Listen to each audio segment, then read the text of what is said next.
కీర్తనల గ్రంథము 145వ అధ్యాయము 19వ వచనం. 145వ అధ్యాయము 19వ వచనం. తన యందు భయభక్తులు గలవారి కోరిక ఆయన నెరవేర్చును, వారి మొర ఆలకించి వారిని రక్షించును. చాలు. ఈ భయంకరమైనటువంటి మండుటెండలలో మరి ప్రతి ఒక్కరూ ఆయన కాపుదలలో ఆయన శరణజొచ్చిన వారే ఆయన కృపలో సజీవులమై ఆయన ఆరాధించినట్లుగా ఆయన మనకు అనుగ్రహించిన వాక్య ప్రత్యక్షతను మనము చూడగలిగినట్లుగా దేవుడు తన సన్నిధిలోనికి మనల్ని నడిపించారు. ఆ వెనక కూర్చున్నవారు, అమ్మ మొద్దుల్లా కూర్చోమాకండి, ముందుకు పంపించండి, పైకి పంపించమాకండి. కింద ఎంతమంది అయినా పడతారు, పైన కష్టమైంది. సరిపడినంత వరకు కూర్చున్నారు కాబట్టి ఇక మూలలో సందులకి వెళ్ళాల్సిన అవసరంలా. వాకిట్లో కూర్చున్న వాళ్ళు అది శిలాశాసనం అనుకొని శిలా విగ్రహాల్లా కూర్చోకుండా కొంచెం చెప్పండి, ముందుకెళ్ళి కూర్చోమని, లోపల కూర్చోమని. Praise the Lord. హల్లెలూయా.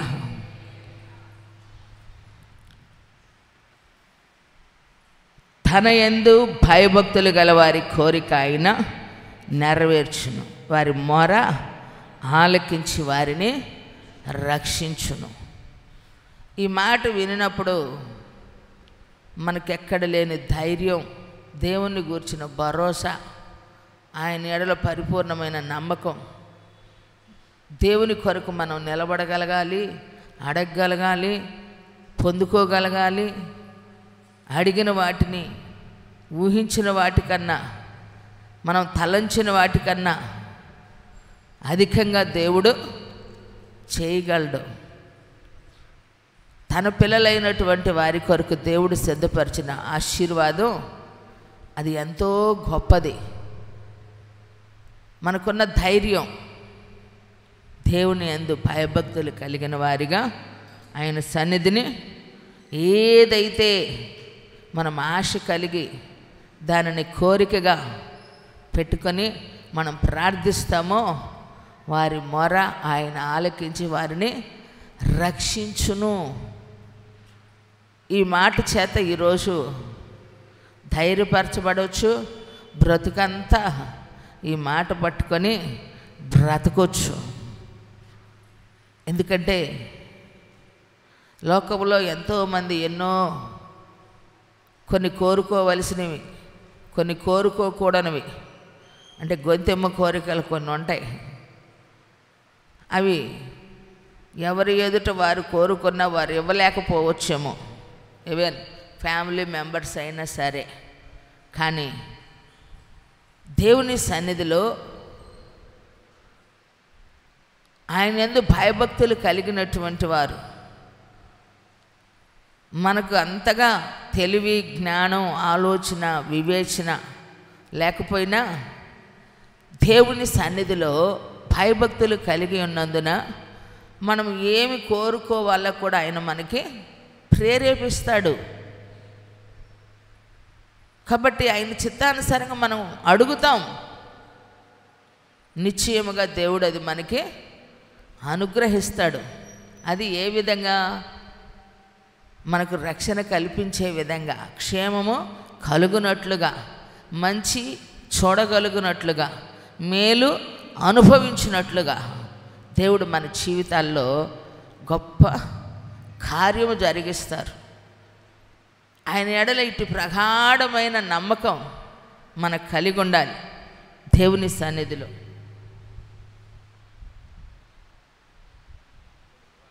ఇది ఏసీ లోపు నిద్రపోయినట్టున్నారు పాప. ఇంకా నిద్రావస్థలోనే ఉన్నట్టున్నారు కొంతమంది. Praise the Lord. Hallelujah, hallelujah. దేవుని సన్నిధిలో ప్రార్థన మనం చేస్తూ ఉన్నాం ప్రియులారా. ప్రార్థన మనం చేస్తున్నాం. అందరం దేవుని దగ్గరికి వచ్చిన తర్వాత యేసయ్యని అడగక ఎవరిని అడుగుతాం మనం? ఎవరి నామమును బట్టి ఇది జరుగును గాక కలుగును గాక అని మనం అనగలుగుతాం? యేసు నామమునే అందరం అడుగుతూ ఉన్నాం. మరి ఎవరి మనవి దేవుడు వింటాడు, ఎవరి కోరికను దేవుడు నెరవేరుస్తాడు మనకు తెలుసు. ఆయన యందు భయభక్తులు కలిగినటువంటి వారి కోరికను ఆయన నెరవేర్చును, ఆయన వారిని రక్షించును. మరొక మాట ఉంది, యోహాను సువార్త 9వ అధ్యాయము 31వ వచనం. యోహాను సువార్త 9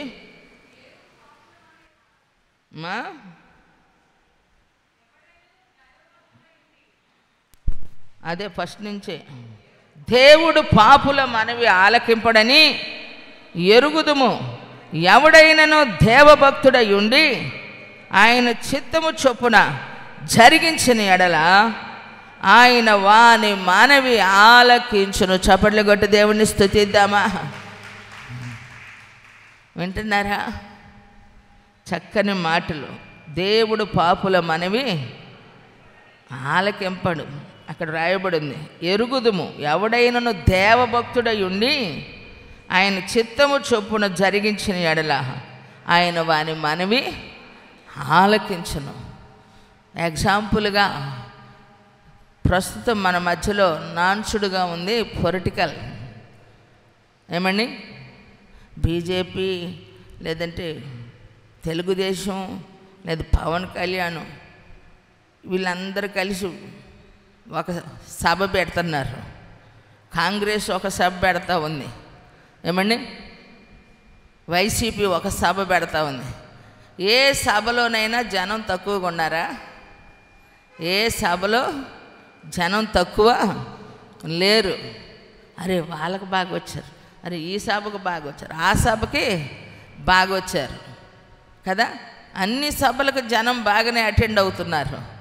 అయితే గెలుపు ఎవరిది అని అంటే ఎలక్షన్ రోజు తెలియదు, కానీ ఓటింగ్ రోజు తెలిసిద్ది. కౌంటింగ్ రోజు తెలిసిద్ది ఎవరు అధికారాన్ని చేజిక్కించుకుంటారు అనేటువంటిది. దేవుని సన్నిధిలో మనం కూడా తెలుసుకోవలసింది ఏమిటంటే, దేవుడు కూడా ఏది మంచి, ఏది న్యాయం, ఏది అన్యాయం అని పరిశీలన చేసి దానికి మార్కులు వేస్తూ ఉన్నారు. ఈరోజు మనం కూడా అభిమానం అనేటువంటిది పక్కన పెట్టాలి.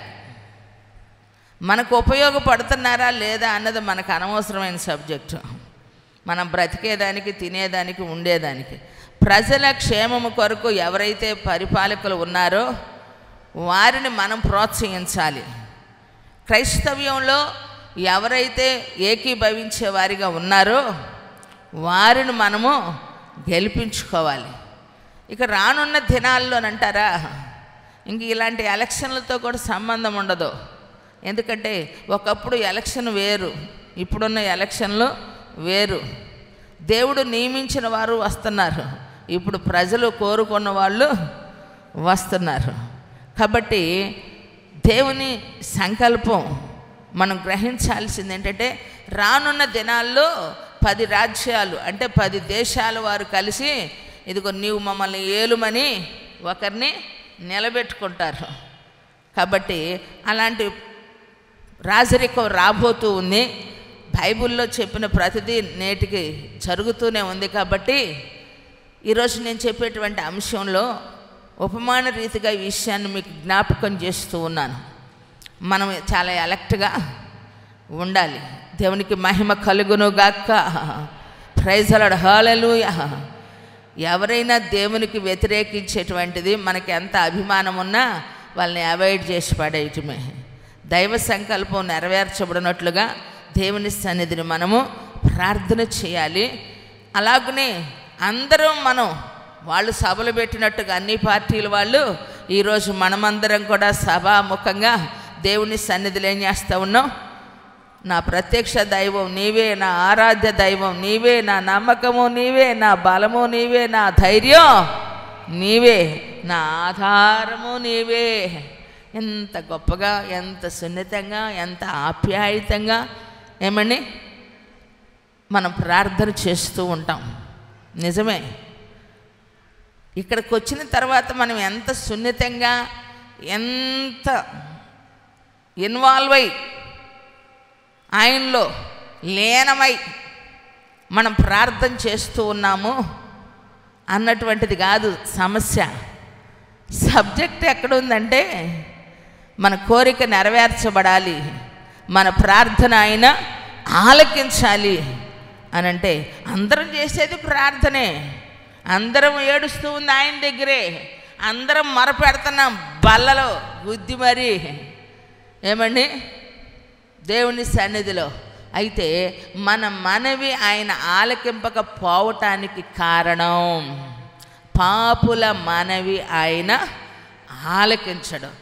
దేవభక్తి కలిగిన వారే, అంటే దైవభక్తి, దేవుని ఎడల భయభక్తులు కలిగిన వారే ఆయన చిత్తానుసారముగా, మన చిత్తం కాదు ఏమండి, మన చిత్తం కాదు, దేవుని చిత్తాన్ని ఎప్పుడైతే మనము నెరవేరుస్తూ ఉంటామో వారి మనవి తప్పకుండా దేవుడు ఆయన అంగీకరించి తీరుతారు. కొట్టు చప్పట్లు గట్టి కొట్టు. Praise the Lord. హల్లెలూయా. మనుషుడు ఎప్పుడు దేవునికి ప్రార్థిస్తాడా?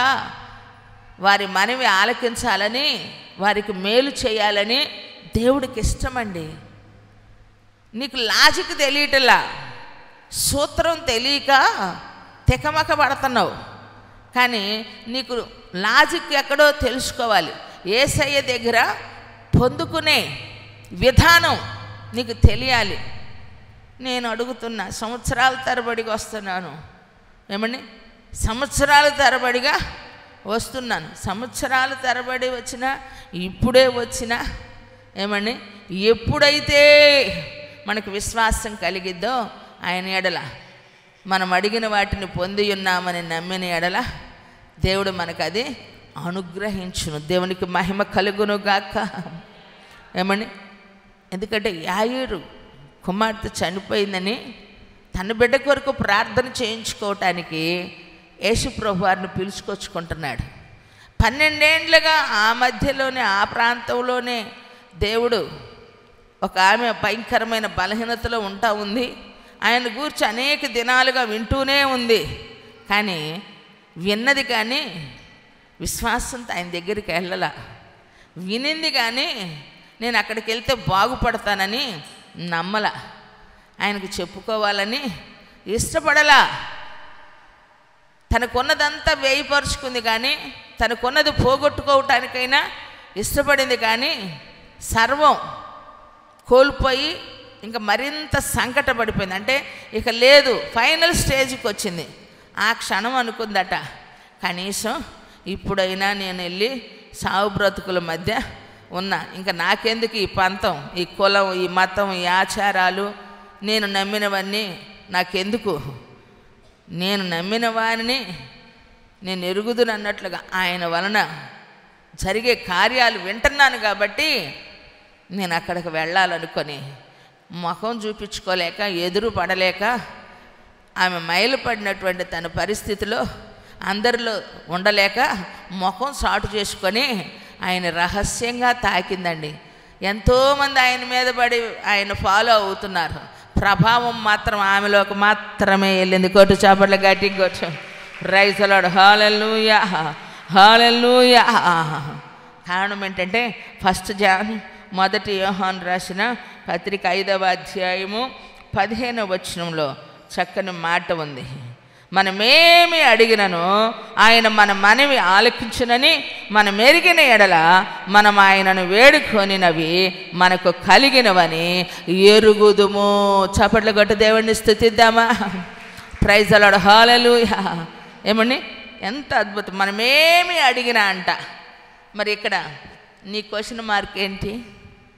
మనమేమి అడిగినా అక్కడ రాయబడింది కదా, ఆయన మనమే ఆలకించునని మనం ఎరిగిన ఎడల మనం ఆయన్ను వేడుకొనినవి మనకు కలిగినవని ఎరుగుదుము.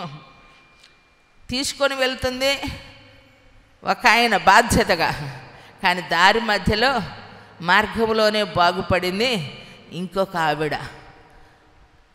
దేవుని సన్నిధిని మనం ఎప్పుడైతే పరిపూర్ణంగా హార్ట్ఫుల్గా, ఎప్పుడు మనం ఓపెన్ హార్ట్తో ఉండాలి. లోపల కుళ్ళు, ద్వేషం, కక్ష, అసూయ పెట్టుకొని ప్రేమగా ఉన్నట్టే ఉంటారు కొంతమంది, కానీ సందర్భం వస్తే ఎంత కక్కుతారు. అమ్మో ఎన్నాళ్ళు వీళ్ళు ఇలానే ఉన్నారా, ఎంత పెట్టుకున్నారా లోపల అనిపించింది. పెట్టుకోకూడదు. అరుగుదల కానిదల్లా వాంతి అయిపోవాలా. వామిటింగ్ సెన్సేషన్ వచ్చిందంటే అవసరమైతే 2 ఏళ్ళు పెట్టుకుంటే అది బయటకు వచ్చేదానికి రెడీగా ఉంది కాబట్టి వామిటింగ్ చేసేసుకోవాలా. అదే ఫీలింగ్ లోపల ఉంచుకొని చిన్నగా అదే డైజెషన్ అయ్యిద్ది అని తింటా ఉంటే ఫుడ్ పాయిజన్ అయ్యిద్ది. అదే కదా ఫుడ్ పాయిజన్ అయిపోద్ది. అరగక అది జీర్ణించుకోలేక బయటికి రాక లోపలికి వెళ్ళక అలాగే ఉండేసరికి పక్కన ఉన్నటువంటి వాటికి ఏమైపోతూ ఉంటుంది, స్ప్రెడ్ అయిపోతూ ఉంటుంది. లోపల ఉన్న ఆర్గాన్స్కి డ్యామేజ్ వచ్చేసిద్ది అన్నమాట. దేవుడు ఎలా మనల్ని నియమించాడో దాని ప్రకారం ప్రతిదీ తన పని జరిగించుకోవాలి. ఎందుకంటే తినేదానికి ద్వారం పెట్టాడు, పోయేదానికి ద్వారం పెట్టాడు. ఆ ద్వారం దాని రూట్ మళ్ళితే ఒక వ్యక్తిని హాస్పిటల్ తీసుకొని వెళ్తే కడుపు నొప్పి వచ్చి ఇంట్లోనే ఆ బాధ అనుభవిస్తున్నారు, కానీ హాస్పిటల్ వెళ్ళాల.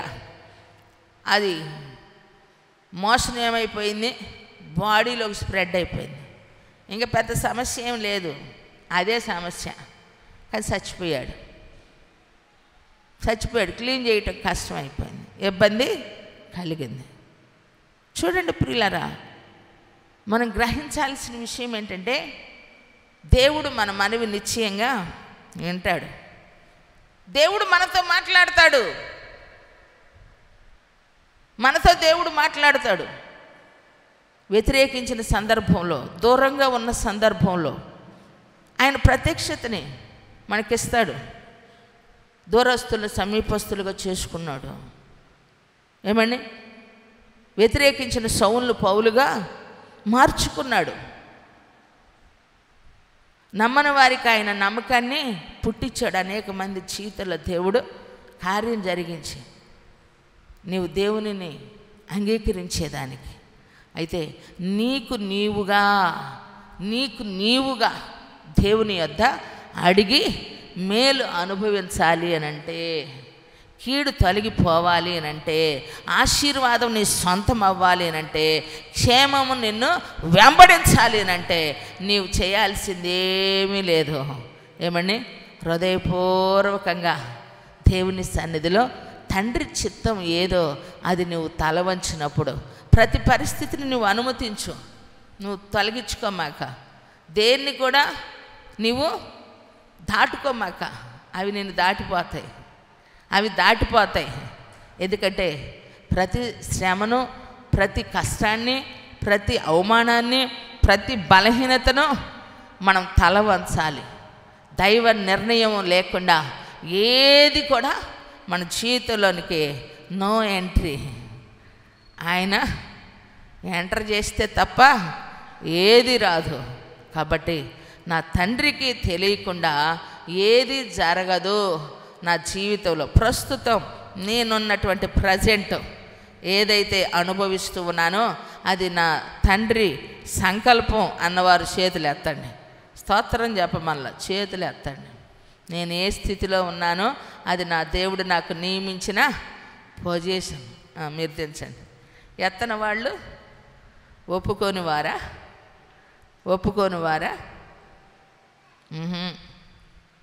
అలా కుదరదు. నేను ఎలా చేసినా ఆయన వినాలంటారా? ఎలా అడిగినా ఎలా అడగటం అంటే పేదరికంలో ఉన్న, ఏమని దరిద్రపు స్థితిలో ఉన్న, ఆకలితో ఉన్న, ఆకలి దప్పులు, బాధ, నిందలో, అవమానంలో, నిట్టూర్పులో ఉన్న, అప్పుడు నువ్వు ప్రార్థన చేయి, ప్రభువా నీ చిత్తానుసారంగా నేను నిన్ను అడుగుతున్నానయ్యా, అది నీవు నాకు అనుగ్రహించని చెప్పి నువ్వు ప్రార్థన చేయి. నిశ్చయంగా నీ శ్రమను, నీ దరిద్రతను, నీ నిందను, నీ అవమానమును, నీకున్న బాధను ఆయన నిశ్చయముగా కొట్టివేయునుగాక. ప్రైజ్ ది లార్డ్, హల్లెలూయా. కాబట్టి దేవుని సన్నిధిలో ఉన్న మన అనుభవం ఆశీర్వాదంగా మార్చబడాలి ప్రియులారా. దేవుని మన యొక్క మనవి ఆయన ఆలకిస్తాడు. అందుకనే త్రాగుడు మానండి, జోదం విడిచిపెట్టండి, అబద్ధాలు మానుకోండి, వ్యభిచారం విడిచిపెట్టండి, ఏమని యేసయ్యను నమ్ముకోండి, పాపాన్ని విడిచిపెట్టండి అని చెప్పేది పదే పదే పదే. ఎందుకంటే త్రాగుతూ, తిరుగుతూ, తిడుతూ, ఇష్టం వచ్చినట్లుగా ప్రవర్తిస్తూ, అబద్ధాలు ఆడుతూ, సాడీలు చెప్పుకుంటూ, ఏమని మాట్లాడుతూ, ప్రభువా నా ప్రార్థన ఆలకించయ్యా, నా యథార్థత నీకే తెలుసు అంటే నీ ముఖం ఆపు అంటది. ఎవరు? నీలో ఉన్న మనసు యథార్థత అంట, నీతి అంట. నేనేం చేశానయ్యా అంటావు, ఏం చేసావు అంటావా? ఏం చెయ్యలేదని ఏం చేసావు అంటావు, ఏమని చెప్పమంటావు అంటాడు ఆయన. ఎందుకంటే మనస్సాక్షిని మించిన సాక్ష్యం మరొకటి అవసరం లేదండి మనకి. ఎందుకంటే మన ఎదుట ఒక సాక్ష్యం చెప్తారు, తర్వాత ఒక సాక్ష్యం చెప్తారు. కానీ యేసయ్య మనలో ఉంచిన మనస్సాక్షి ఉంది, అది మనకు చక్కగా సాక్ష్యం ఇచ్చిద్ది. మొట్టమొదట హెచ్చరిక చేసేది ఏమని? బాహ్యంగా మన తల్లిదండ్రులు అయి ఉండొచ్చు, మనల్ని ప్రేమించిన వారు అయి ఉండొచ్చు, మన మేలు కోరిన వారు మనల్ని హెచ్చరిస్తారు, బాధ్యత అది. అయితే అంతకంటే మొదట మనల్ని హెచ్చరించేది, మనల్ని కరెక్ట్ చేసేది ఎవరో తెలుసా? మనలో ఉన్న దేవుని ఆత్మ. చప్పట్లు కొట్టి దేవుని మహిమ పరుద్దామా? దీన్ని చంపకూడదు, దీన్ని మనము చంపుకోకూడదు. ఎందుకంటే వాత వేయబడిన మనస్సాక్షి కలిగిన వారికి ఏ విధమైన దాని గురించి ఆలోచించరు. వాళ్ళకి ఇక ముందు వెనక తెలియదు, తల్లి తండ్రి అని తెలియదు, అక్క చెల్లెళ్ళు అని తెలియదు, అన్న తమ్ముళ్ళు అని తెలియదు, నా చుట్టూ ఉన్నవాళ్ళు నా ఆత్మీయులు, నా సహోదరులు అని తెలియదు. రెస్పెక్ట్ ఉండదు, అంత ఘోరంగా ప్రవర్తిస్తూ ఉంటారు. ఏంట్రా బాబు వీడు ఈ మధ్య బేవర్సాగా తయారయ్యాడు, వీడు ఏం మాట్లాడుతున్నాడో తెలియట్లా, కన్ను మిన్ను గానక వీడు వెళ్తున్నాడు, ఇక్కడ ఎవరుండారని కూడా చూడరు, నిలబడిన వాళ్ళు ఎవరని కూడా చూడరు, అక్కడ రేజ్ చేస్తారు బండి, అక్కడ మాట్లాడుకుంటూ వెళ్తారు ఫోన్లో. కారణం ఏంటంటే అదొక బ్యాచ్, వాత వేయబడిన మనస్సాక్షి. వీళ్ళకి ఇక ఎవరేంటని తెలీదు, రెస్పెక్ట్ తెలీదు, వాల్యూ తెలీదు. దాన్ని బట్టి మనం అనుకుంటాం, అరే సేవకులు ఏడు ఉన్నారని కూడా తెలియలేదు అనుకుంటాను, పెద్దోళ్ళు ఏడు ఉండారా తెలీదు. పెద్ద అని తెలిస్తే పౌలు గారు చెప్పినట్లుగా వయసును బట్టి మర్యాదగా అన్న, అక్క, బాబాయ్, పిన్ని అని, పెద్దమ్మ, అమ్మ, తల్లి, ఇది క్రిస్టియన్ లాంగ్వేజ్. కొట్టు చాపట్ల గట్టి కొట్టు. బాబాయిలు, మామలు అని ఇవన్నీ అదర్ లాంగ్వేజ్లు అన్నమాట. అది మన లాంగ్వేజ్ కాదు. వీటితో పిలుచుకుంటూ ఉంటారు రకరకాలుగా. అందుకే నోటి మాటను బట్టి వీళ్ళు ఎవరైనా గుర్తుపట్టవచ్చు. మరి దేవుడు ఎంత క్లారిటీ ఇస్తున్నాడండి మనకి. ఎంత చక్కగా. మరొక మాట కూడా మీకు గుర్తు చేస్తాను. కీర్తనల గ్రంథము 10వ అధ్యాయము 17వ వచనం. 10:17. యెహోవా అమ్మా యెహోవా లోకులు ఇకను భయకారకులు కాకుండానట్లు బాధపడు వారి కోరికను నీవు విని ఉన్నావు. తండ్రి లేని వారికిని నలిగిన వారికిని న్యాయము తీర్చుటకై నీవు వారి హృదయమును స్థిరపరిచితివి. చెవి యొగ్గి ఆలకించితివి. కొట్టు, గట్టి కొట్టు. ప్రైజ్ ది లార్డ్, హల్లెలూయా. యెహోవా లోకులు ఇకను భయకారకులు కాకుండానట్లు బాధపడు వారి కోరికను నీవు విని ఉన్నావు. లోకులు ఇక భయకారకులు కాకుండానట్లు. వామ్మో, యేసయ్యను నమ్ముకుంటే ఇన్ని బాధలా, వీళ్ళకి ఇన్ని కష్టాలా, ఇన్ని ఇబ్బందులా. అరే అందరూ ఉంటేనేరా అంతా కలిగేది. ఎవరు లేనోడికి దిక్కు మొక్కు ఎవరు లేరంటావా? అందరూ విడిచిపెడితే యేసయ్య దగ్గర అవుతాడు. కొట్టు చప్పట్లు గట్టి కొట్టు. ప్రైజ్ ది లార్డ్, హల్లెలూయా. అందుకు మేమే మీకు నిదర్శనం. ప్రాణంగా ప్రేమించిన వాళ్ళు మనల్ని విడిచిపెట్టిన ప్రాణం ఇచ్చిన యేసయ్య ఏం చేశాడండి? నీవు నాకు కావాలి అని కోరుకున్నాడు. కొట్టు గట్టి కొట్టు. అది గుర్తుపట్టేవయ్యా అనుకో. అది గుర్తుపడితే చాలు ఇక జీవితంలో. అందుకే మనము వాక్యము మనకు అర్థమవునట్లుగా మన కళ్ళు కంట ఏం పెట్టుకోవాలండి? కాటుకొని కొనాలంట. ఏ కాటుక? సింగారు కాటుకులు కాదు కొనాల్సింది అమ్మా. దేవుని వాక్యం అనేటువంటి కాటుకొని మన కళ్ళకు పెట్టుకుంటే పెద్దవి అవుతాయట. ఎందుకంటే కళ్ళు చీకిపోయినట్టు అవుతాయని కాటుకు పెడతారు పిల్లలు పుట్టినప్పుడు.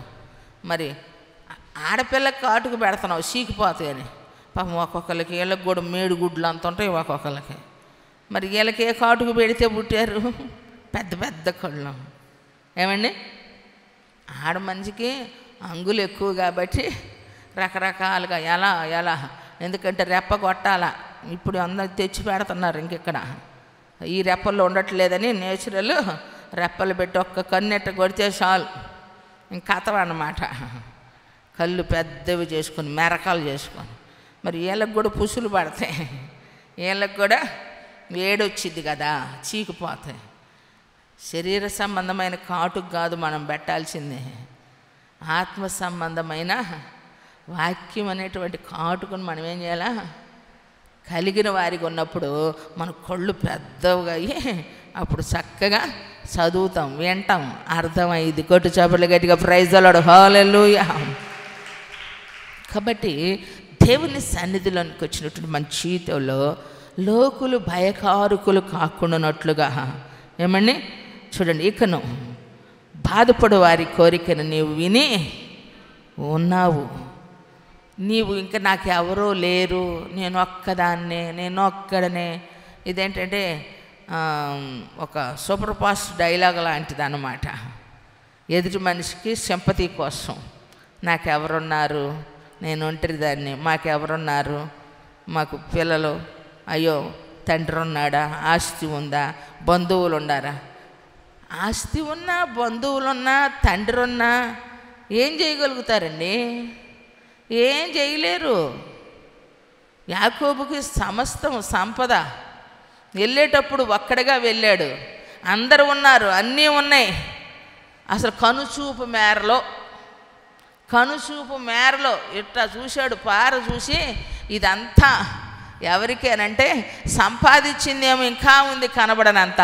కనుచూపు మేరలో కళ్ళకు కనపడే అంతగా తన అన్నకు ఇచ్చిన బహుమతులే అంత గొప్పగా తెచ్చాడు. కొట్టు చప్పట్లు గట్టిగా హల్లెలూయా. కానీ ఒంటరి వాడిగా ఎబ్బేకు రేవు దగ్గర పోరాడుకున్నాడు రాత్రంతా. ఏమండి, ఇక నువ్వు తప్ప నాకు వేరొక ధైర్యం లేదు అని చెప్పి తాను దేవునికి ఏం చేశాడు? అప్పగించుకున్నాడు. ఇన్నాళ్ళు ఇంత సంపాదించుకున్నా మోసంలో ఉండే, కానీ మోసం వలన సంపాదించుకున్న దాని వలన నేను ఫేస్ చేయలేకపోతున్నా నా అన్నతో. నాకు భయం, నన్ను వీడిపోలా. కాబట్టి దాని నుంచి నేను బయటపడాలి అని అంటే నేను నీ ఎదుట ఒప్పుకుంటున్నానయ్యా, ఇన్నాళ్ళు నేను యాకోబుగా బ్రతికాను, నేను యాకోబునే అన్నాడు. అందుకే దేవుడు తన మోసాన్ని ఎప్పుడైతే ఒప్పుకున్నాడో, పాపాన్ని ఎప్పుడైతే ఏమండి దేవుని సన్నిధిలో నెక్క తేలిందో ఏమండి, అప్పుడు నీవు ఇక యాకోబువి కాదురా బాబు, నేను నిన్ను ఇశ్రాయేలుగా మారుస్తా. కొట్టు చప్పట్ల గట్టిగా ప్రైజ్ ది లార్డ్, హల్లెలూయా. నువ్వు యాకోబువి కాదు, అప్పగించుకుంటే చక్కపరుస్తాడు. ఏమండి దేవుని సన్నిధిలో జనులు ఇక లోకులంట భయకారుకులు కాకుండా ఉండునట్లుగా. చూడండి ఎంత చక్కని మాట. బాధపడు వారి కోరికను నీవు విని ఉన్నావు. అప్పుడు యాకోబు ప్రార్థన దేవుడు విని ఇశ్రాయేలుగా మార్చబడ్డాడు. అనుభవం మారింది, ప్రార్థన విధానం మారింది. యాకోబుగా ఉండి ప్రార్థన చేశాడు, కానీ మోసం మోసాన్నే గెలుచుకుంది. ఏమండి మోసం మోసాన్నే. అందుకే పౌలు గారు చక్కని సూక్తులు రాశారు. మనుషుడా మోసపోకునే, మనుషుడు ఏం విత్తుతాడో అదే మరలా కోస్తాడు. నిజమండి. ఎందుకు ఇలా జరిగింది అంటానికి అవకాశం లేదు ప్రియులారా. ఏది చేసినా దేవుడే చేస్తాడు. ఒక్కసారి అన్నను మోసం చేస్తే 10 సార్లు మోసగించబడ్డాడు మామ చేత. తెలుసా యాకోబు జీతం ఎన్నిసార్లు మార్చబడింది? ఏమండి అప్పటి వరకు కూతుళ్ళకు కూడా తెలియదు తండ్రి మోసం. అందుకే మా సహోదరులతో ఇక మాకు పాలు లేవు, మమ్మల్ని మా నాన్న తన కడుపును పుట్టిన బిడ్డల్లాగా నా తోబుట్టువులతో సమానంగా చూడలేదు మా నాన్న కాబట్టి అని చెప్పి భర్త చెప్పిన మాట విని భార్యలు భర్తతో పాటు వెళ్ళటానికి పయనం సాగించారు. కొట్టు గట్టి కొట్టు. 10 మార్లు మీ నాన్న నాకు జీతం మార్చాడే, నీకేం చెప్తును అని చెప్పుకున్నాడు. విన్నారు. ఒక్కసారి మోసం చేశాడు అన్నని, తండ్రిని. 10 సార్లు మామ చేత మోసగించబడ్డాడు. చూడండి, ఏదో జీవితంలో సక్సెస్ అవ్వాలా ఈ పదం కోసం. నాకు కూడా చాలా ఇష్టం అండి సక్సెస్ అనే పదం, నిజం. కానీ మనం సక్సెస్ అవ్వలేం, కానీ మన దేవుడు మనల్ని సక్సెస్ చేస్తాడు. అందుకే ఓడిపోయినా మనల్ని గెలిపిస్తాడు మరలా మరలా. కొట్టు చప్పట్లు గట్టిగా హల్లెలూయా. గాయపడినంత మాత్రాన ఒకసారి మనము ఏమండి ఓడిపోయామని దానితోనే నిరాశ చెందకూడదు. గెలిపించేదానికి దేవుడు ఉన్నాడు. జంగారెడ్డి గూడెంలో ఒక ఫ్యామిలీ ఫేస్బుక్లో ఉంది. వీళ్ళకి ఇవ్వలా నేను ఈరోజు. ఏమండి 3 సంవత్సరాల పాపకు విషమిచ్చి అప్పుల బాధతో తట్టుకోలేక ఆర్థికమైన ఇబ్బందుల వల్ల వాళ్ళకు వచ్చే ఒత్తిడిని బట్టి ఒక ఉన్నతమైనటువంటి కుటుంబం, ఆస్తిపరులే, వ్యాపారం, మంచి సంపాదన ఉన్న రీసెంట్గా 2-3 రోజులు అవుతుంది అనుకుంటా 3 సంవత్సరాల పాపకి విషమిచ్చి భార్యాభర్తలు ఇద్దరు చచ్చిపోయారండి. ఎంత ఘోరమో చూడండి. తట్టుకోలేక వాళ్ళకి ధైర్యం లేదు, నిరీక్షణ లేదు, కాబట్టి వాళ్ళు చనిపోయారు. ఇక మనల్ని ఆదుకునేవాళ్ళు విడిపించేవాళ్ళు ఎవరూ లేరని. మరి అలాంటి పరిస్థితులు కూడా మనం కూడా ప్రయాణం చేస్తూ ఉన్నాం. కానీ మనం బ్రతికుండటానికి కారణం ఏంటో తెలుసా? నా దేవుడు, నేను నమ్ముకొని ఆయనను నేను ఎరుగుదురు, నాకు అప్పగించిన దానిని రాబో ఆ దినము వరకు అయినా కాపాడగలడు. ఈ నిరీక్షణ నన్ను సిగ్గుపరచదు. కొట్టు చప్పట్ల గట్టిగా ప్రైజ్ ది లార్డ్, హల్లెలూయా. ఈ నిరీక్షణ నన్ను సిగ్గుపరచదు. అది మన నమ్మకం. అడుగుతూనే ఉండు, పోరాడు. ఎంతవరకు? గెలిచేంతవరకు, ఆయన గెలిపించేంతవరకు. రాత్రంతా యాకోబు పోరాడాడు. అలసిపోయి సొక్కిపోయి సొమ్మసిల్లి ఏమండి రాత్రికి గడిస్తే తెల్లవారితే ఇక సూర్యుడు అస్తమిస్తాడు, నేను సూర్యుడు ఉదయిస్తాడు, నా జీవితం అస్తమించింది, ఇక నా లైఫ్ క్లోజ్ అనుకున్నాడు. కానీ అప్పుడే నవనూతనమైన మార్గాన్ని దేవుడు తెరిచాడు. కోటి చప్పట్లు గట్టిగా ప్రైజ్ ది లార్డ్, హల్లెలూయా. ఉపవాస ప్రార్థనలు సభలో ఏమండి గంభీరంగా అద్భుతంగా జరిగినాయి. అయినా మరలా మొన్నటి దినాన్ని ఆల్ నైట్ పెట్టాం.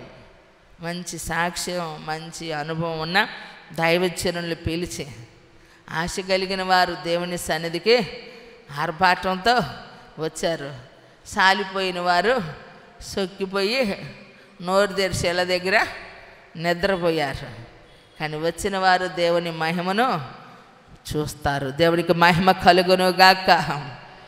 కారణాలు ఉండి రాలేకపోతే ఆ కారణాన్ని కూడా ఆయన గమనించుకొని నీవున్న స్థలములో నీతో ఆయన ఉంటాడు. కొట్టు చప్పట్లు గట్టిగా.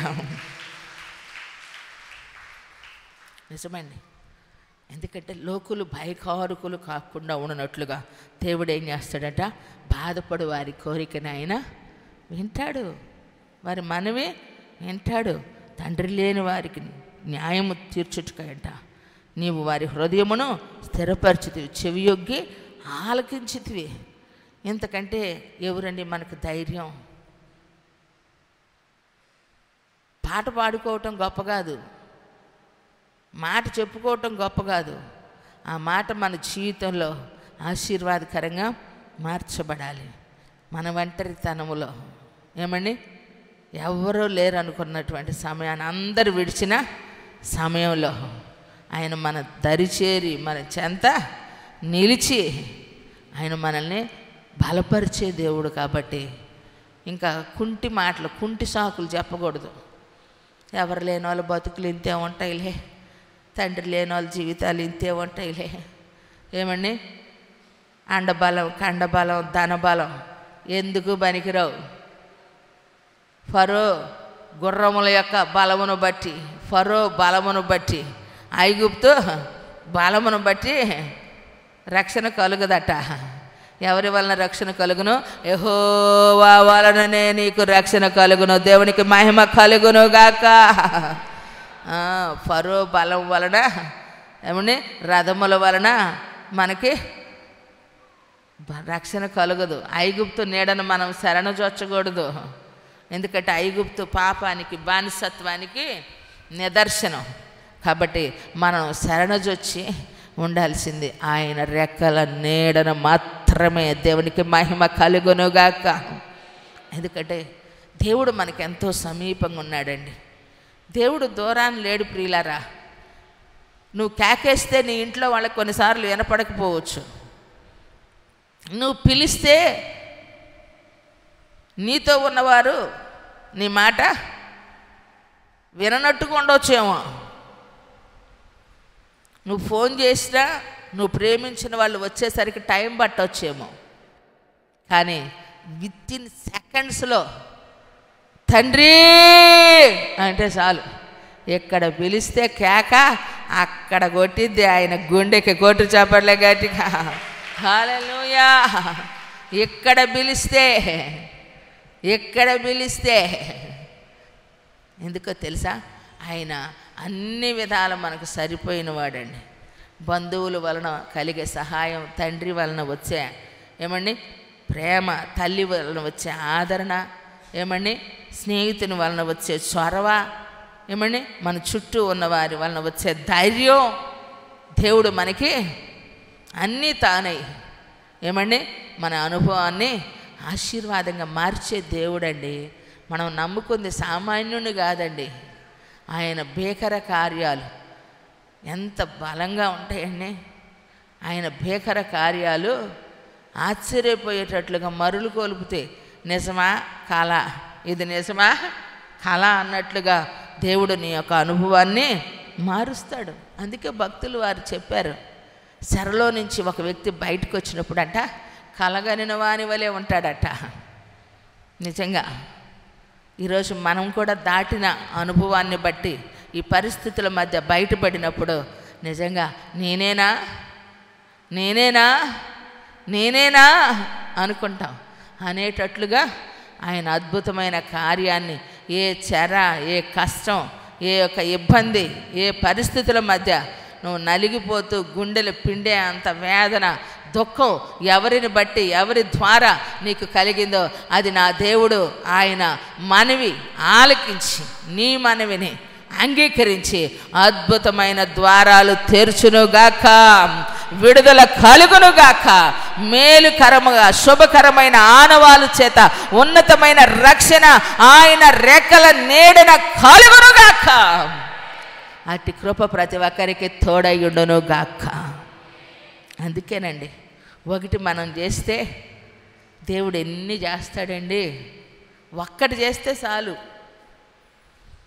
ఒక్కటి చేస్తే చాలు. ఈ మధ్య ఇసుకొచ్చినప్పుడల్లా ప్రార్థనకు మోకరిస్తున్నా. ప్రార్థన చేయాలని కూర్చున్నప్పుడు ప్రార్థన వచ్చిందండి. ఇసుకలో అలసట మీద ప్రార్థనలో కూర్చుని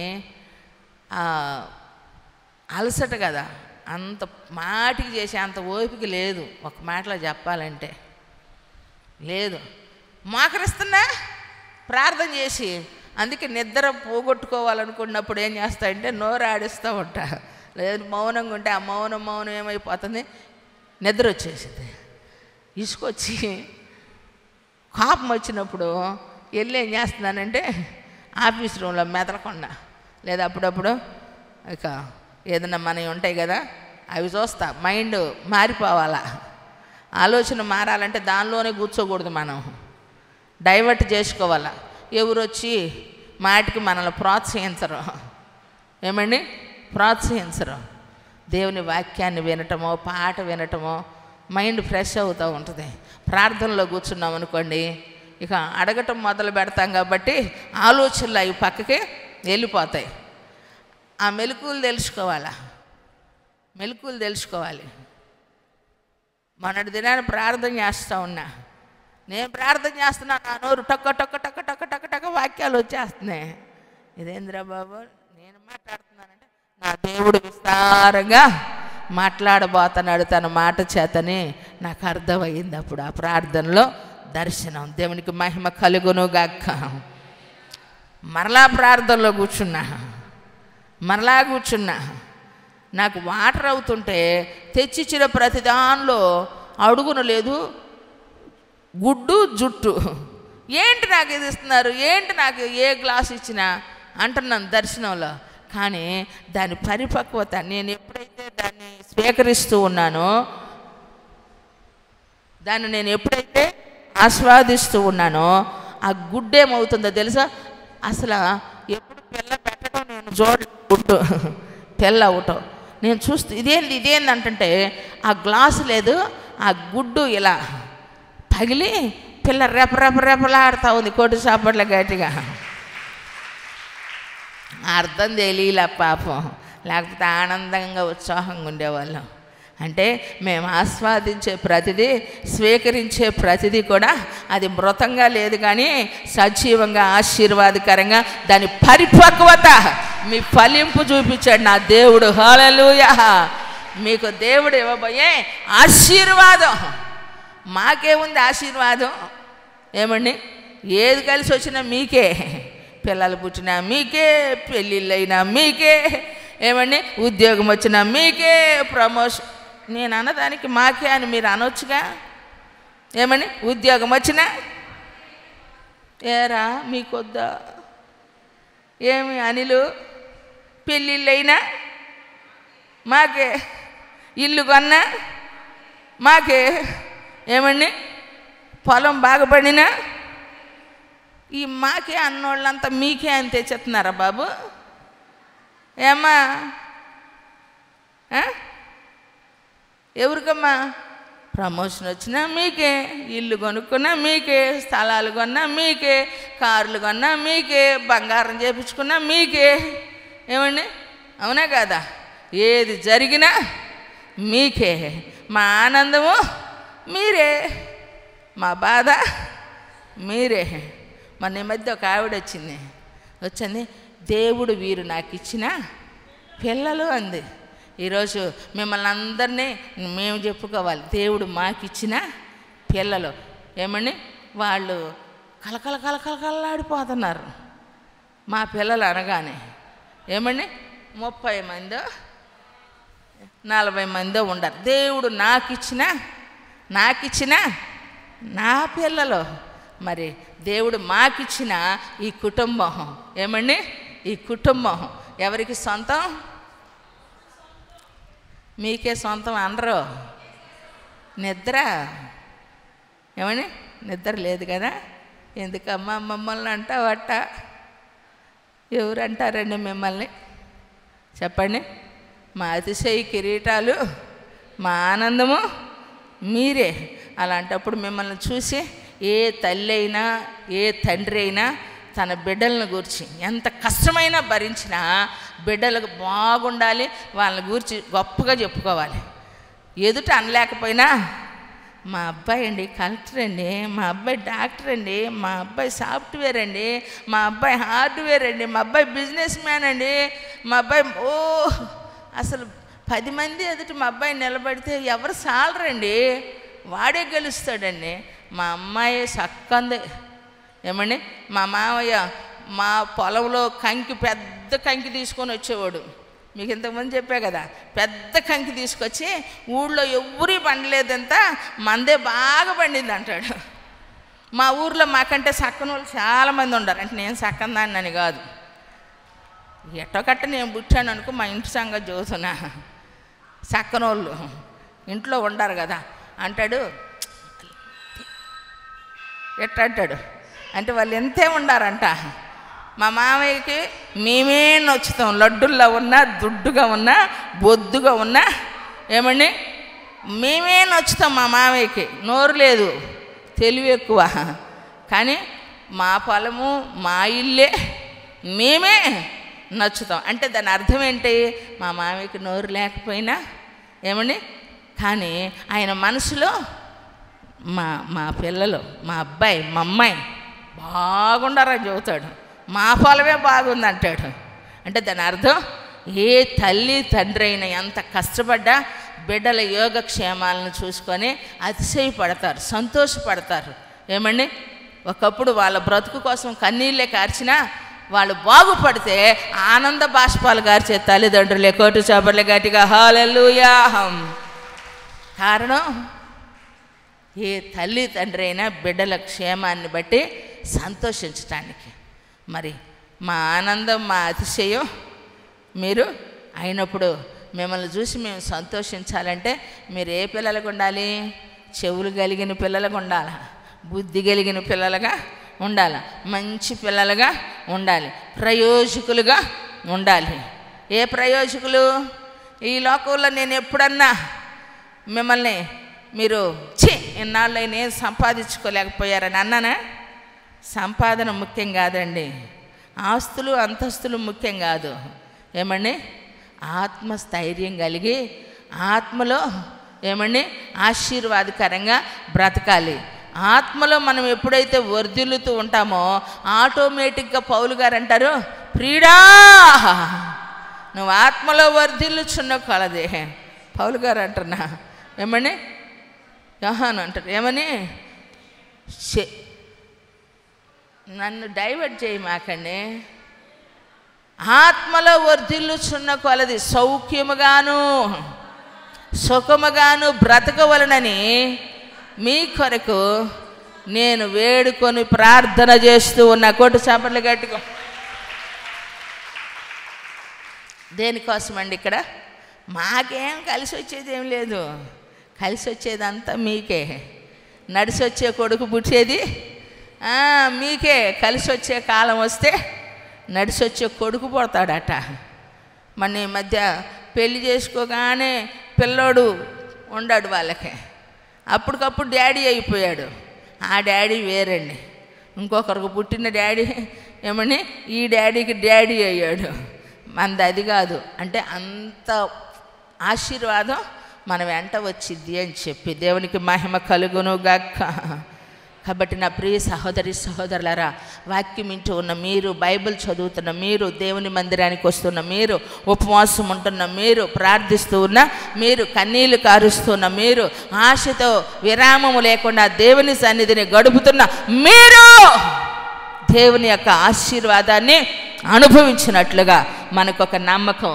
నేను ఆయనను వేడుకొనినటువంటిది దేవుడు, నేను ఆయనకు చేసిన మనవి ఆయన అంగీకరించి జనులు ఏమండి భీతికి కారకులు కాకుండా ఉండునట్లుగా, దేనికంటే భయకారకులు కాకుండా ఉండునట్లుగా బాధపడు వారి కోరికను ఆయన విని ఉన్నాడు. కాబట్టి ఏదైతే ప్రభువా నీ సన్నిధిలో నేను ఒకవేళ అంధుడిని అవిధేయతలో ఏదైతే బలహీనతగా ఉందో దాని నుంచి నన్ను ఏం చేయాలి, విడిపించు. వెంటనే మనం దాన్ని తొలగించుకోవాలండి. ఎవరండి మనవి ఆలకిచ్చేది? ఎవరండి మనల్ని పట్టించుకునేది? ఎవరు మన యొద్దకు వచ్చి పలకరించేది? సృష్టికర్త. ఎవరైనా సృష్టికర్త దేవుడు. ఇంకా ముసలేడు పేడమాక, దిక్కుమాలిన ఏడు పేడకూడదు, అనవసరమైన కన్నీళ్ళు వద్దు, ఒత్తొత్తగా వేస్ట్గా చేయమాకండి. అంత ఏడుపు ఏడ్చాక కన్నీళ్ళు రావు, ఆత్మీయులకు వస్తాయిలే చచ్చిపోయేదాకా. ఏమండి మనిషికి డాక్టర్ పరంగా సైంటిఫికల్గా చెప్పేది ఏంటంటే అది కొంతకాలమే ఆ ఏడుపు, ఆ తర్వాత కళ్ళల్లో నీళ్ళు ఏమైపోతే ఇంగిపోతాయి, నిరుగుండి పడిపోద్ది, ఇంకేమీ లేదు, బతికున్నా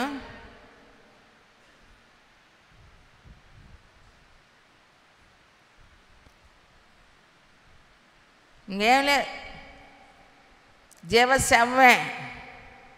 ఇంకెంత కొట్టుకో, ఎంత బీలు, ఎంత అరు, ఇంతే, ఇంకేముండదు.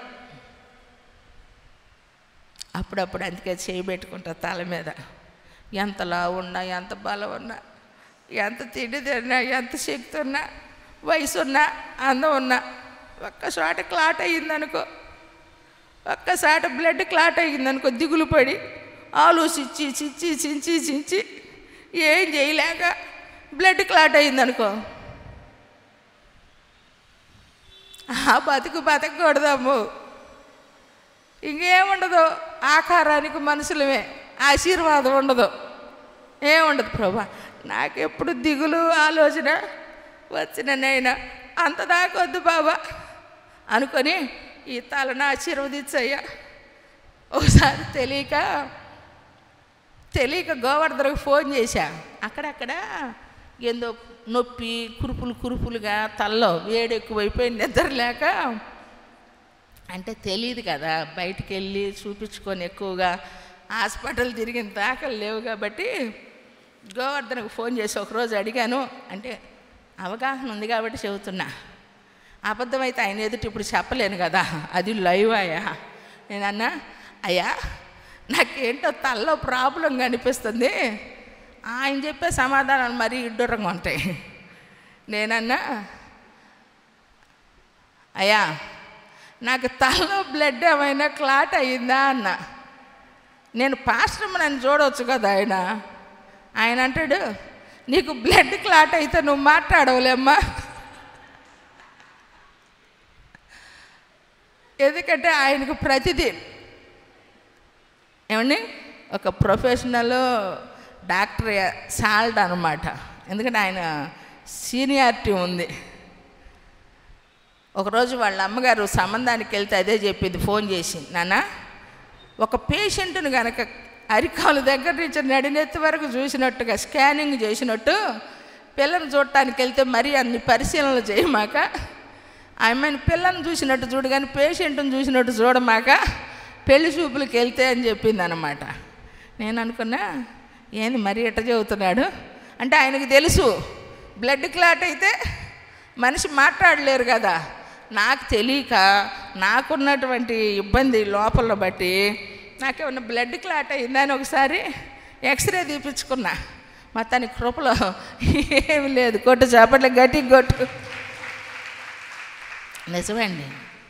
ఎందుకంటే దేవుని యొక్క కృపను మనము అనుభవించడానికి దేవుడు మనల్ని ఏర్పాటు చేసుకున్నాడు.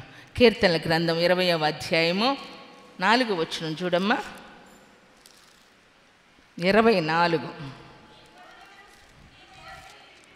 నీ కోరికను సిద్ధింపచేసి నీ ఆలోచన యావత్తును సఫలపరచును గాక. కొట్టు గట్టి కొట్టు. మీ పక్క వారికి షేక్ అండి ఒకసారి. ఇప్పుడు చెప్పు, ముఖం చూడు, ముఖం చూడు. నీ కోరికను, ఓయ్ ఏం సిగ్గుపడతారు? ముఖం చూడని, నేను ఎవరెవరు ముఖం చూడమన్నానా?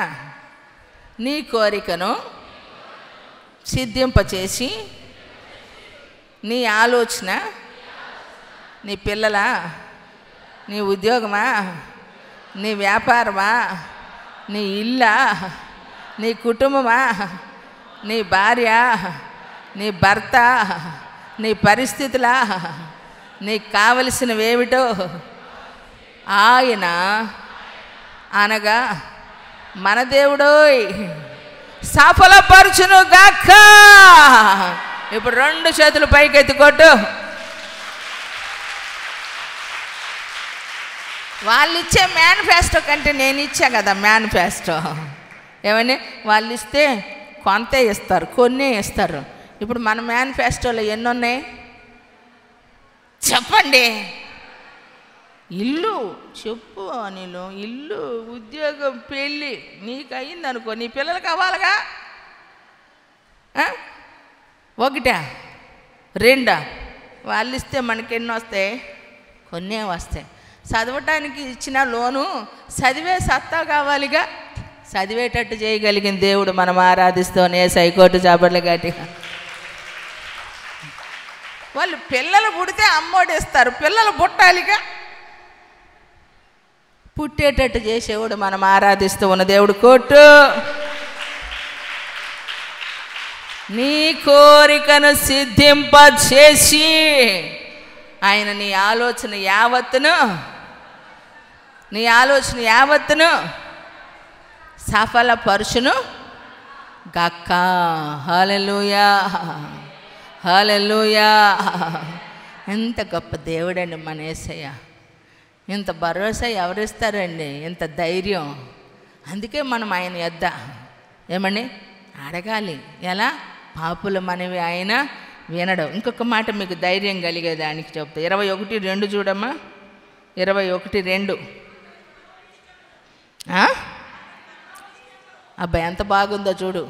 అతడి మనోభీష్టము నీవు సఫలము చేసి ఉన్నావు. అతని పెదవులలో నుండి వచ్చిన ప్రార్థన నీవు మానక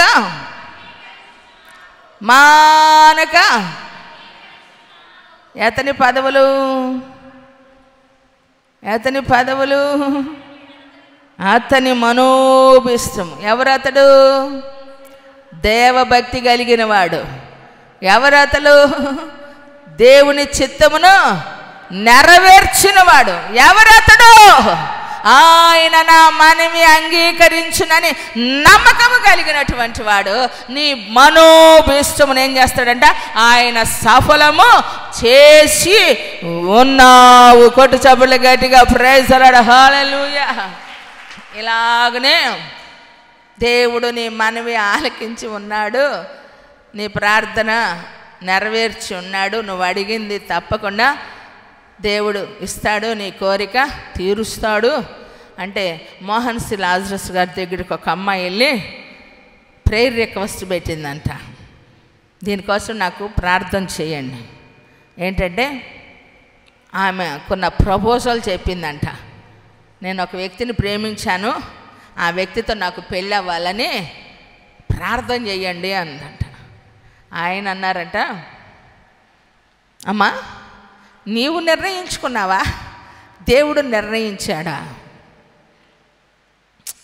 అవన్నీ వద్దు ఫాదర్ గారు, నువ్వు అడిగిన మనవి నేను విని ఉన్నాను అన్నాడు. నేను అడుగుతున్నా ఆయన నాకు కావాలంతే, ఆయన నాకు ఇవ్వాలి, నేను అతనితో నా పెళ్ళి జరగాలి, నేను కోరుకున్న వ్యక్తితో నాకు వివాహం జరగాలి.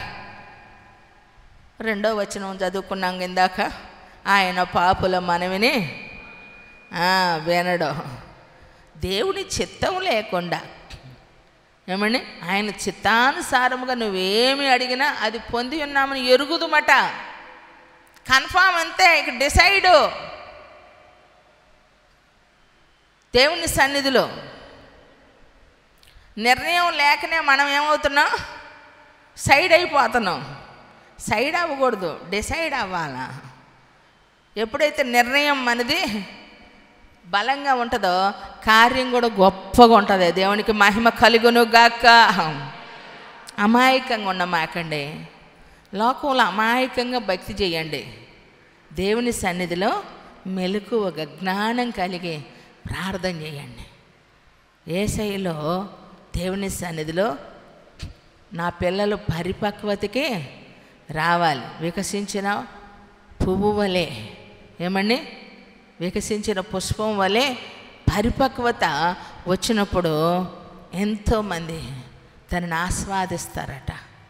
ఎందుకంటే పరిపక్వత లేనప్పుడు చేతాకు ఒక చిలుకొచ్చి దాని మకరందాన్ని తీసుకోదండి. ఈరోజు అనేకులు నిన్ను వెంబడించినట్లుగా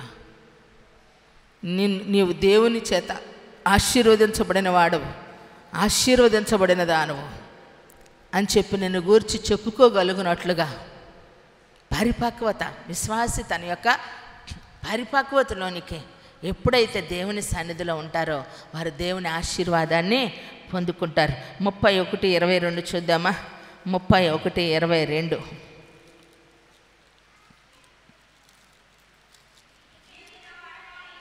అమ్మా, భీతి చెందిన వాడనే నీకు కనపడకుండా నేను నాశనమైతిని అనుకొంటిని, అయినను నేను నీకు మొరపెట్టగా నీవు నా విజ్ఞాపనల ధ్వని ఆలకించితివి. కొట్టి గట్టి గంభీరం కొట్టు, చెవుడు పోయేటట్టు కొట్టు. ప్రైజ్ ది లార్డ్, హల్లెలూయా. నేను భీతి చెందిన వాడనై, ఇంకేముంది, నాశనం అయిపోయా. అందరూ అనుకుంటారు, మనం కూడా అనుకుంటాం కొన్నిసార్లు, ఇంకేం దేవుడండి, ఇంకేం ప్రార్థన అండి అని. నేను భీతి చెందిన వాడనై నాశనం అయితేనని అనుకుంటుని, కానీ నేను నీకు మొరపెట్టగా నా విజ్ఞాపనల ధ్వని ఏమండి ఆలకించి. చెవిలో శంఖం ఊదిన ఏం వినపడదంట. కొంతమందికి మనల్ని గూర్చి పట్టించుకోని వాళ్ళకి మన గోడు వినని వాళ్ళకి ఊరికే చోరీగలాగా చెబుతూ ఉంటాం. హేప అంటారు వాళ్ళు, చిప అంటారు. వాళ్ళకే వెళ్ళి చెబుతాం. వాళ్ళకి చెప్పమాక, వీళ్ళకి చెప్పమాక, నీ విజ్ఞాపనల ధ్వని ఆయన చెవులలో మారుమ్రోగునట్లుగా, ప్రతిధ్వనించినట్లుగా ఆయన నీ మనవి ఆలకించి నీకేదైతే భయం బలహీనత ఉందో అది యేసు నామములో తొలగిపోవునుగాక అని నువ్వు అంటూ ఉండగానే భయం పోగానే మనసులో ఏమొచ్చిందండి, ధైర్యం వచ్చింది. వెలుగు రాగానే ఏమొచ్చిందండి, చీకటి పోయిద్ది కదా. కాబట్టి యేసయ్య మనలోనికి వస్తే మనకు అన్నీ ఆశీర్వాదాలే. దేవునికి మహిమ కలుగునుగాక. నా ప్రియ సహోదరి సహోదరులారా, దేవుని యొక్క సమృద్ధి వలన, ఆయన మందిరం యొక్క సమృద్ధి వలన దేవుని యొక్క ఆశీర్వాదాన్ని మనము అనుభవిస్తామండి.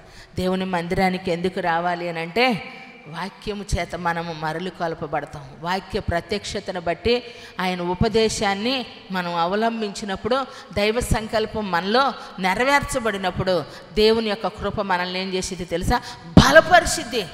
అందుకే ఏ సందర్భాన్ని కూడా మనము పోగొట్టుకోకూడదండి.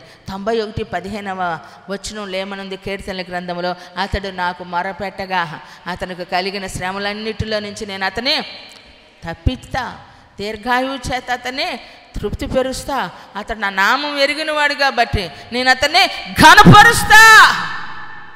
ఇంక నీకేం కావాలి చెప్పు, నిన్ను తృప్తిపరుస్తాడు, ఘనపరుస్తాడు, దీర్ఘాయువునిస్తాడు. ఏమండి, ఆయన నీకు తోడై ఉండి నీకున్న శ్రమలో నుంచి విడిపిస్తాడు. చాలు. ఒక్కటి ఎన్ని కార్యాలు జరుగుతుందండి. ఒక్కటి మనం చేస్తే దేవుడు ఎన్ని చేస్తాడో చూడండి. అందుకే చేయాల్సింది మనం చేద్దాం. ప్రార్థన ప్రార్థన ప్రార్థన. ఏమండి, విజ్ఞాపన విజ్ఞాపన విజ్ఞాపన, స్తుతి స్తుతి. దేవుని సన్నిధిని ఇలాగూ ప్రార్థించండి. ప్రార్థిస్తూ ఉండగా, విజ్ఞాపన చేస్తూ ఉండగా, వాక్యం వింటూ ఉండగా, ప్రభువా, దైవభక్తి కలిగిన వారు, దేవభక్తి కలిగిన వారట. ఏమండి, నీతిమంతులు, ఆయన యందు భయభక్తులు కలిగిన వారు, ఆయన చిత్తాన్ని అనుసరించేవారు, దేవుడు వారి జీవితాల్లో గొప్ప కార్యాలు చేస్తారండి. దేవుడు మనకు సమీపంగా ఉన్నాడండి, దూరాన లేడు. కాబట్టి మనం అట్ట పట్టుకుంటే ఆయన ఆగిపోతాడండి. యేసయ్యను మనం ఆలనేలను కాదు హగ్గు చేసుకోవాల్సింది, యేసయ్యను హగ్గు చేసుకుందాం.